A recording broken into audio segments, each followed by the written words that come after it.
अब 2024 के लिए बीजेपी के पूरे देश में क्या क्या प्लानिंग है ये तो आपने देख ली। अब बीजेपी से लागू करने के लिए क्या कर रही है ये आपको बता देते हैं। अमित शाह और बीजेपी अध्यक्ष जेपी नड्डा ने बंगाल फतह करने के लिए कमर कस ली है।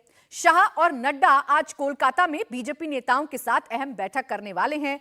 दोनों नेता कल आधी रात कोलकाता पहुंचे, जहां एयरपोर्ट के बाहर बीजेपी कार्यकर्ताओं ने उनका जोरदार स्वागत किया। शाह और नड्डा आज सबसे पहले गुरुद्वारा श्री बड़ी संगत साहिब और कालीघाट मंदिर जाएंगे, फिर लोकसभा चुनाव को लेकर पश्चिम बंगाल बीजेपी नेताओं के साथ बैठक करेंगे। इस दौरान शाह के मिशन 35 को पूरा करने पर चर्चा होगी। अमित शाह ने बंगाल की लोकसभा की 42 में से 35 से ज्यादा सीटें जीतने का टारगेट दिया है। अमित शाह आज बंगाल बीजेपी कोर कमेटी की बैठक को संबोधित करेंगे, साथ ही सोशल मीडिया के वॉलंटियर्स को भी संबोधित करेंगे अमित शाह। तो बंगाल में 42 लोकसभा सीटें हैं। 18 सीटों पर पिछले लोकसभा चुनाव में बीजेपी को कामयाबी मिली थी। अब इस 18 सीटों के मार्जिन को बढ़ाकर 35 करना है। टारगेट बड़ा है। बंगाल बीजेपी के लिहाज से मुश्किल स्टेट माना जाता है। यहां टीएमसी मजबूती के साथ बीजेपी का रास्ता रोकने के लिए तैयार रहती है। अब बंगाल को कैसे फतह करना है इसकी तैयारी अभी से ही बीजेपी ने शुरू कर दी है। अमित शाह और जेपी नड्डा का बंगाल दौरा कितना अहम है इसे इस बात से समझा जा सकता है कि पहला मौका है जब दोनों एक साथ बंगाल के दौरे पर पहुंचे हैं। मिशन 35 पर चर्चा की जाएगी। 42 में से 35 सीट जीतने का टारगेट बीजेपी बंगाल में लेकर चल रही है।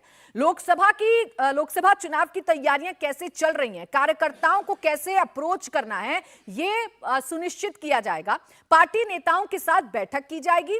संगठन की मजबूती पर चर्चा की जाएगी, क्योंकि बीजेपी की जो सबसे मजबूत कड़ी है वो बीजेपी का संगठन है हर प्रदेश में। और बंगाल में जो चुनौतियां बीजेपी के सामने आती हैं, संगठन के सामने आती हैं, उस पर चर्चा की जाएगी। पहली बार शाह और नड्डा एक साथ बंगाल का दौरा कर रहे हैं। अब आप अंदाजा लगा सकते हैं कि बंगाल बीजेपी के लिए कितना जरूरी है।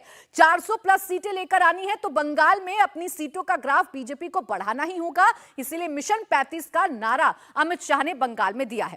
लेकिन अभी बंगाल के सियासी समीकरण क्या हैं इस पर एक नजर डाल लेते हैं। बंगाल में लोकसभा की कुल 42 सीटें हैं। इनमें 22 सीटों पर टीएमसी का कब्जा है। पिछले चुनाव में बीजेपी ने 18 सीटें जीती थीं, जबकि कांग्रेस के खाते में 2 सीटें गई थीं।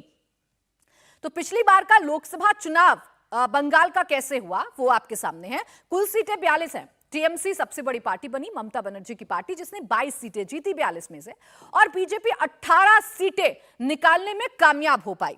विधानसभा चुनाव कुल सीटें 295 हैं। यहां बीजेपी 77 सीटें निकालने में कामयाब हो पाई थी, और यह बीजेपी के लिए अच्छा परफॉर्मेंस माना गया था बंगाल के लिहाज से। टीएमसी की अगर आप बात करेंगे तो टीएमसी ने यहां पर सरकार बनाई थी, और 295 सीटों में से 217 सीटें बंगाल में टीएमसी ने जीती थी, और एक बार फिर से ममता बनर्जी बंगाल में सत्ता की कुर्सी पर काबिज हो गई थी। अब चुनौती ममता बनर्जी से है, और इस चुनौती को कैसे पूरा करना है, कैसे 18 सीटों को बढ़ाकर 35 करना है, यह बीजेपी बखूबी जानती है, और इसके लिए तैयारियां शुरू कर दी गई हैं। अब एक नजर उन चुनौतियों पर जिसका सामना बंगाल में बीजेपी को करना पड़ेगा या करना पड़ता है। लोकसभा चुनाव के बाद बीजेपी के कई नेता पार्टी छोड़कर टीएमसी चले गए। बीजेपी की चुनौती यह है कि पिछले चुनाव के बाद समीकरण बदल चुके हैं। कई बड़े नेता हैं जो टीएमसी में शामिल हो गए। बंगाल बीजेपी में भारी गुटबाजी भी है, और इसी को दूर करना है। इसीलिए अमित शाह जेपी नड्डा के साथ पहुंचे हैं बंगाल का दौरा करने के लिए। बीजेपी के पास चांस यह है कि कांग्रेस और लेफ्ट बंगाल में सिमट चुके हैं। जो मुकाबला है सीधा वो बीजेपी और टीएमसी में देखने को मिलता है। डायरेक्ट फाइट देखने को मिलती है। ममता का तुष्टीकरण बीजेपी का एक बड़ा मुद्दा है, और बीजेपी इसी मुद्दे के साथ चुनावों में जाती है, और एक बार फिर से यही नैरेटिव बीजेपी बनाने की कोशिश करेगी।